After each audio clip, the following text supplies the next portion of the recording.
Hey everyone, Prince B back with more A Link to the Past. Uh, Last time we defeated Aghanim, and now we're in the Dark World. Um, so first things first, before we go to our first palace, we're gonna come over here. This is the Palace of the Four Sword. I've never actually been able to get in there because I don't have extra copies of the game and a link cable and all that stuff. You need to beat the Four Swords game that also comes on the Game Boy Advance version of this to get in there, so whatever. That is largely irrelevant, but just popped in there to show you guys for a second. Anyways, grabbed that heart piece there, and we could head to the palace now, but instead we're gonna come over here. Yeah, see, there's our first palace, our first dungeon. But we're not gonna go there first. We're going to go up here because there's another one of those little medallion things. I don't remember if they have an actual name. They give you the magic spells or whatever. Was it the last episode? Yeah, I think it was the last episode we went and we got like ether or a quake or something. I can't remember which ones do which, but I always just get all three. I think you need two of them to beat the game, but one of them is like optional. But I just always get them all just because it's a good idea to have them. Let's see. Wait, can we even get up here? I feel like we can get up here. I know we can lift the small... Yeah, okay, yeah. The Power Glove lifts the light green rocks. The Titan's Mitt lifts the dark green ones. I couldn't remember if it was the Titan's Mitt lifts all the big rocks and the dark green rocks. It's been a long time since I really played this game, so excuse me. Let's see. No. Sometimes the dash mechanic in this can be a little weird. Like sometimes you can dash along a wall, and sometimes you can just you'll just smash into it and stuff. Oh, first, this is how you're supposed to know that you're supposed to do this. Curses to anyone who throws something into my circle of stones. So, in typical fashion, as a hero, we're going to completely disregard that person or that sign's wishes, and we're just going to throw something in the stones. And Blar gets a catfish. Was it you who disturbed my peaceful nap? Yes, it was. So this one's Quake. Alright, so I think the last one we got was Ether. Yeah, because Bombos is the one in the desert, I want to say. I know where it is, but I can't remember if it's technically in the desert area or right outside it. Regardless, we can't get that yet. But with that out of the way, we should go get the hammer. Wow. I'm just now remembering how much damage these enemies in the Dark World do. Like, it's actually kind of a... like, all the enemies up till now haven't done too much damage, and then all of a sudden, boom, everything does like 2 hearts of damage. It's kind of insane. It would definitely be bad if we weren't collecting heart pieces along this, as we went along.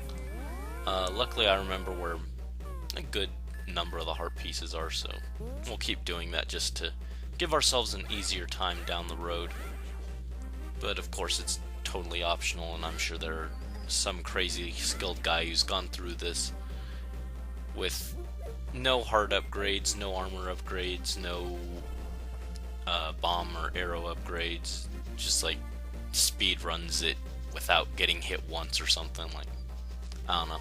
It's a fan favorite game, so it wouldn't be surprising if there's someone out there who's that dedicated to it. And I mean, I really do enjoy this game, but I'm not that crazy. I'm not gonna spend that much time. There are plenty of other games that I can take some time and play than just spending all that time to learn this one perfectly. But, let's see. These mazes are always confusing. Let's see, yeah, this guy's just telling us about the Triforce.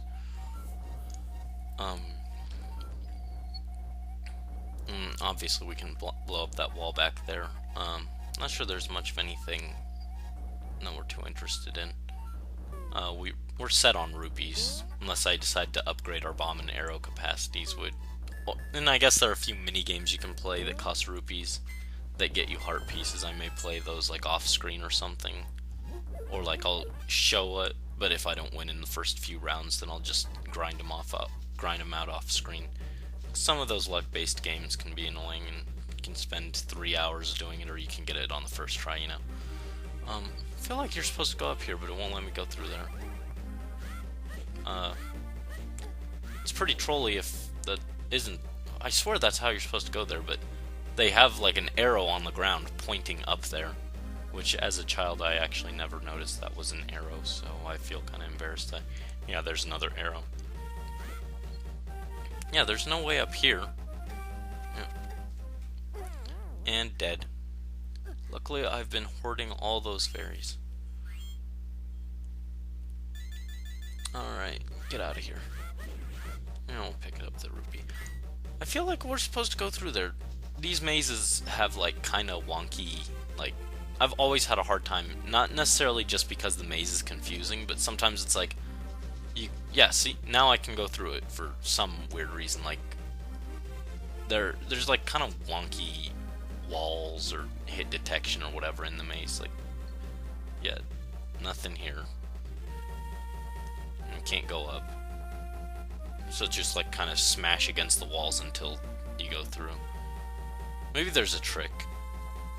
But oh wait, I think I remember how you're supposed to do this. Again, I haven't played this game in years, so yeah, I believe, yeah, you can faintly see through the top which way you're supposed to go, but that doesn't make it any easier to tell where the walls are. I'm Kiki the monkey. Kiki, I love rupees more than anything. Can you spare me 10 rupees? Give him 10 rupees. Yeah, I wouldn't actually in real life, but because money. But unfortunately, we have to. And I mentioned when we bought the flippers that there was one last big purchase we had to make to complete the game, and this is it. We have to pay him 100 rupees to open the palace, because we have no way of getting up there. You can see, gonna go press on that switch. And there we go. I mean, compared to the flippers, that's nothing in terms of price, but yeah. Now we're pretty much set on rupees for the rest of the game, no matter what. Can buy potions or whatever if we can't find fairy fountains, what have you. I'm thinking, since this is the first dungeon where it's actually a bit of more of a challenge than the other ones. There we go. We may have to split and it's longer too, obviously. This may be the first dungeon we have to do in 2 segments. I think most of the first few dungeons will be 2-segment dungeons. I think I saw I could push that. Never mind. I guess it's just the other one. What I was saying. Most of the dungeons will be 2-episode dungeons or what have you. And then after that, I think like maybe the 7th and 8th dungeon, or maybe the 6th, 7th, and 8th dungeon. 6th one's pretty long too. Those ones may become 3-parters or something. Because I am still trying to keep these under 20 minutes just for ease of watching, and also just making them upload faster. Let's see. I swear you could push one of these blocks. Maybe it's the bottom block. Link, can you hear me? It's Zelda. I'm locked in Turtle Rock on top of Death Mountain. I know you're doing your best, but please hurry. Yeah, I'm coming. Let's see, bombs. We'll pop this. Yeah, there we go. I knew there was a way to go through there. I don't even need to go through that portal thing right now, but I knew there was a way to get through it. Boomerang doesn't work on them. Bow, and miss. Yeah, we'll just get out of here. This was a thing.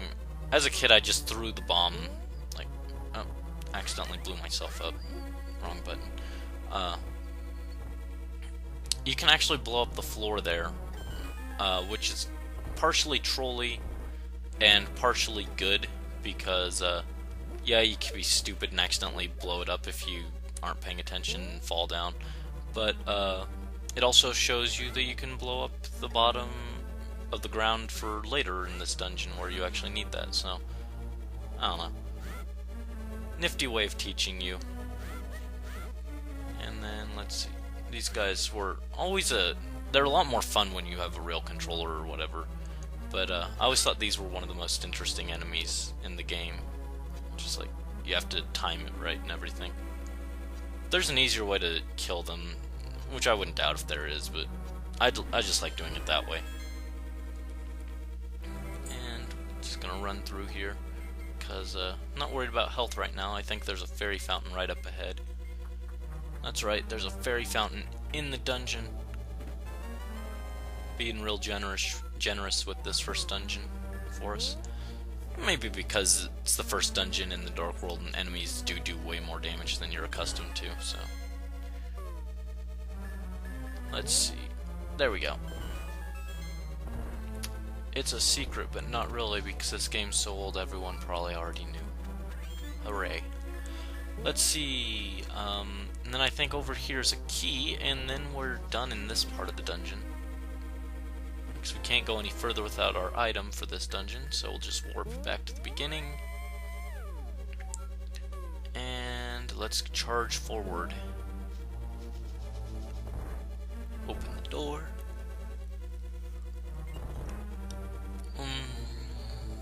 Let's see. Yeah, here we go. See, this is where that part comes in handy, knowing that you can actually bomb the floor. I mean, it wouldn't take a rocket scientist to figure out to bomb the floor, but just in case you couldn't figure it out, like you're like, I don't know, 5 years old and you're playing on your brother's system or something, I don't know, back in 1980, or was this game in the 80s? Maybe it was early 90s. I don't know, it was before I was born, I'm fairly certain. Old game, still a classic. Actually, I'm not even sure what technically defines a classic, so I'm not going to definitively call it a classic, but I think a lot of people would consider it a classic. And let's see. I just want to restore some health. Come here. There we go. Having the magic powder is a very useful asset, just because the game, like, there were a few anti-fairies before here, but I think that's what those things were called. But, just once you get to the Dark World and the dungeons in here, there are just so many more of them. They're, like, everywhere. And if you have magic power, it's basically free health restore, so that's a useful thing. And let's get this guy out of here. Alright, I think we have to come down here, maybe? This part was always confusing and annoying, just because those things are like one of the most annoying enemies in the game. You can't hit them with a projectile, it just bounces off. They have serious knockback when you slash them. They're a stupid enemy. I don't like those guys. Let's hit that switch. Wait. No, never mind, we didn't want to do that. I don't think. Oh. And I went too far and slid off. Let's see. And now we're supposed to take those push these blocks over on the side and then go around, but so we're just gonna fall off and warp back, because otherwise we'd have to go a long way around and it'd just take like another minute longer or whatever. We are trying to get through this dungeon fairly quickly, and aside from controller mistakes and junk, or controller problems and stuff, I feel like I'm actually going fairly fast. Oh, wait. I thought it didn't actually start falling until you step on it. That one was my mistake, not the controller. And charge. And, oh, knocked me off.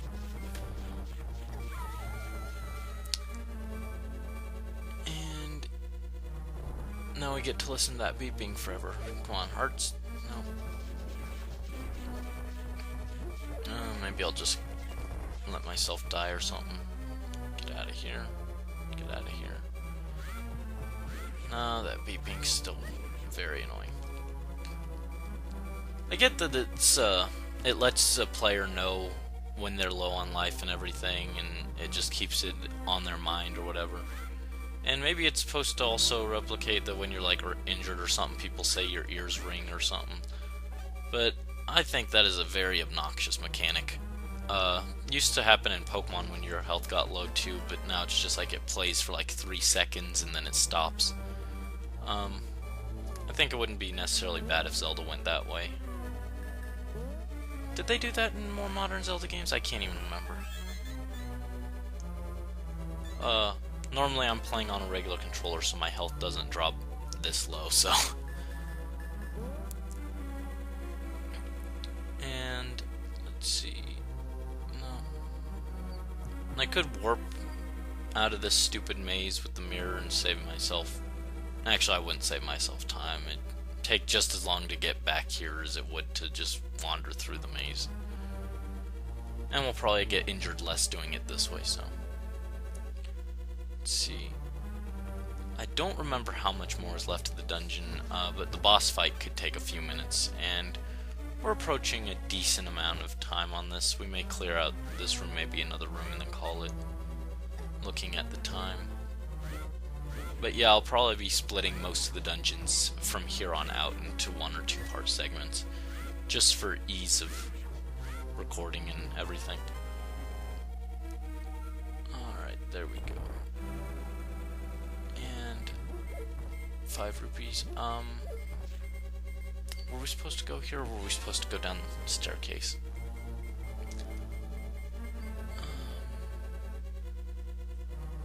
Oh, no. I remember that. We're gonna call it right here, and we'll do that next time. So, thank you as always for watching, and stay tuned for part 2 next week, where we tackle the rest of the dungeon, the dungeon's boss, and who knows what else. Thanks again for watching.